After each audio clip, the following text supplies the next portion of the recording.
Let's return now to Anna Corrin in Batangas with more on our special week-long series, Eye on the Philippines. Hello again, Anna. You're at this beautiful beach there behind you. Tell us more about the area. It's a beautiful area, Pauline. As I was mentioning a little bit earlier, we are some 3 hours drive south from Manila. It's one of the closest beaches to the capital, but the Philippines is obviously very well known for its beautiful beaches. If you say the Philippines, people instantly think of Boracay, which is a 3-kilometre long island much further south than where we are now. Pristine beaches, you know, powdery white sand. It really is quite stunning. You know, you would think that the tourism industry in this country would be booming, but it just isn't. And I'm going to give you an example. Last year, they received only 4 million tourists in comparison to Thailand, which welcomed more than 20 million visitors. So it really is quite staggering. They're only getting a fraction of the market. Now, why is this happening? Well, years of political instability, corruption, and a lack of proper infrastructure have really turned people away. But with the growth and the transformation that is really underway in this country, there is a real push to get this industry to where it really should be. Well, our Kyung La has a look at how they are trying to achieve this. On the still waters of this inlet in Palawan, tourists cram rowboats to see this underground river, one of the new 7 wonders of nature. This is in the Philippines, a place that this group of Americans is here visiting for work. Maria Lee never expected to enjoy everything, the food, the people, they're just very friendly. An unexpected surprise for these first-time visitors. The lack of recognition about all the Philippines has to offer is the driving force behind this, the country's global tourism campaign. A catchy ad, but there's a problem. The government didn't have a lot of money for a global media blitz. What it did have? The pride of millions of Filipinos. We start with the intent that we want to make the nation into a sales force, okay? And we say, you know, what tools do we give them to go out and sell? We need something open and flexible, tapping into the fact that there are 27 million Filipinos on Facebook. So the It's More Fun campaign hit social media, urging users to fill in the blanks themselves. It's more fun in the Philippines. The smart aleck in me kind of just lit up, and I thought, hey, I could do better.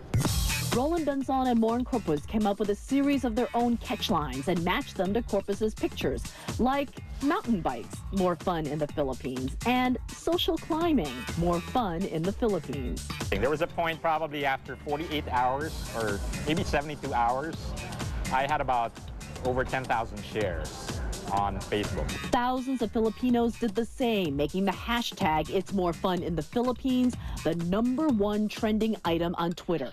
But once the campaign hit social media, users began playing with the template to highlight not just the beauty, but the problems in the country, posting corruption, more fun in the Philippines, crime, more fun, and guns, more fun in the Philippines. The intentions are excellent. So what is needed for tourism is the infrastructure. University of the Philippines professor Winnie Monsod says the country needs more than just a witty campaign.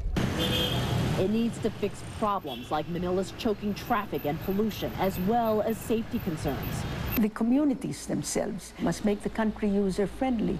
For example, for the taxi drivers, you know, in the airport must be gotten into the project so that they don't try to hold up or to try to exploit the tourists. It's the nature of social media, you can't control it.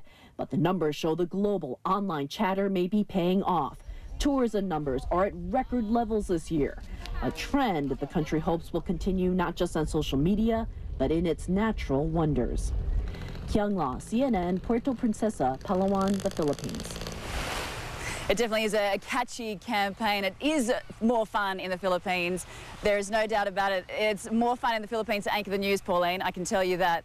As I mentioned, we were talking a little bit earlier about Boracay. It is really the island that puts the Philippines on the map. Well, we caught up with a resort owner from Boracay. His name is Ruben Chu. And we talked to him about what is holding this country back, what is holding this tourism industry back. And this is what he had to say. This country has 2 out of 3, in my opinion, 2 out of 3 major pieces for a successful tourism destination. You have the natural beauty, you have the people.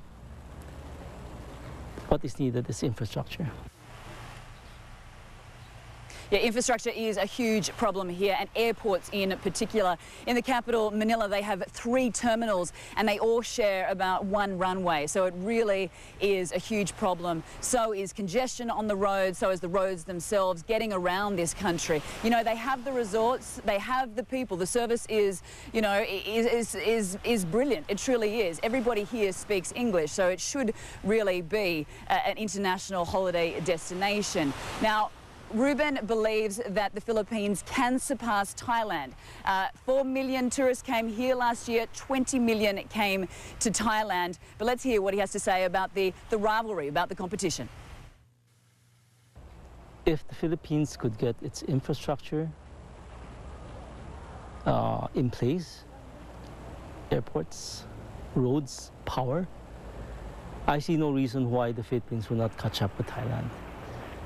If you talk of natural beauty, I think that the Philippines has just as much, if maybe even more, natural beauty.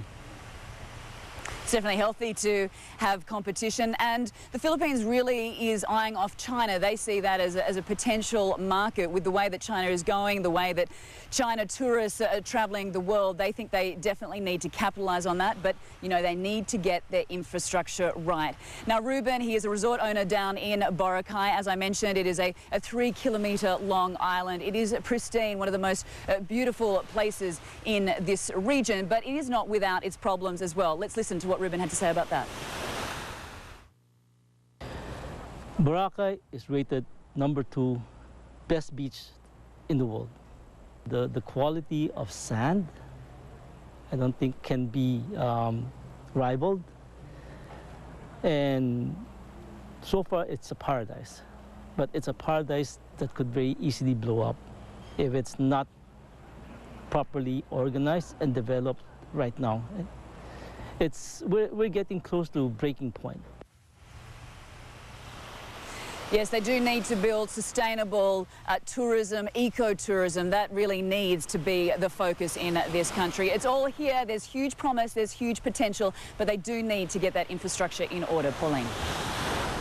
Yes, huge potential. I can see that. And all weekend, you've been identifying some of the challenges that the Philippines faces economically. But you've also shown us that citizens are making great contributions to society, taking the initiative to help the poor people. Tell us more about that.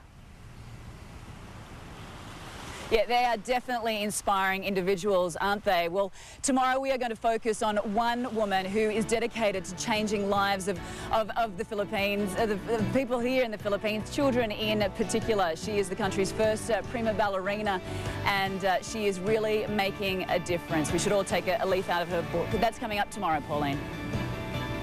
Okay, looking forward to meeting her tomorrow. Thanks so much, Anna Coren, live there on the beach in beautiful Batangas. And that does it for this edition of World Report. Thanks for joining us. I'm Pauline Chu. Anderson Cooper 360 is coming up next.